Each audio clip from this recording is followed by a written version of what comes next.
Good morning. May interviewin tayo ngayon, no? Nag-aral din dito sa MCLL. So, anong name?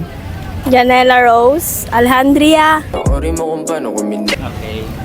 So, anong grade na si Janela? 9. Grade 9. Okay. So,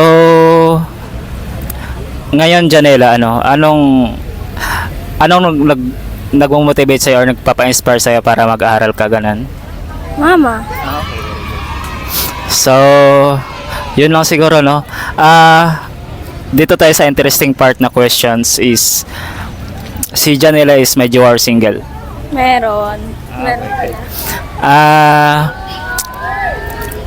Ilang months or years na kayong jowa mo? Hindi, bago pa yun. Bago pa? Mga ilang weeks or months? Mga 1 week. Ganun. Okay.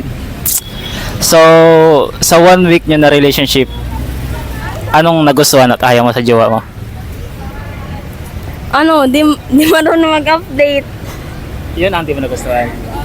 Pero yung nagustuhan mo sa kanya is Mabait. Okay. Hindi din sa loso. Dito lang din nag-aaral? Hindi. Anong school ang masarap magmahal? Pearl Day. Saan yun? Sa Pearl Day. Saan banda yun? Sa town? Sa town. Okay, taga doon pala siya. So, anong school usually sa mga loyal? May na-experience ka? Loyal? Yeah. Tips lang, anong school usually yung mga mayroong loyal ka nun? Sa Maine? Okay.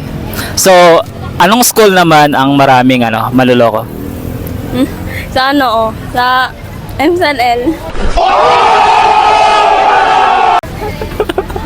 Nakatry ka na sa MSL, manluloko?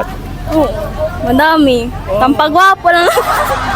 Okay, saan school maraming gwapo? Sa Pearl Day. Okay. Diyan sa MCLL, kasi diyan ka nag-aaral, may crush ka ba diyan? Wala? Wala.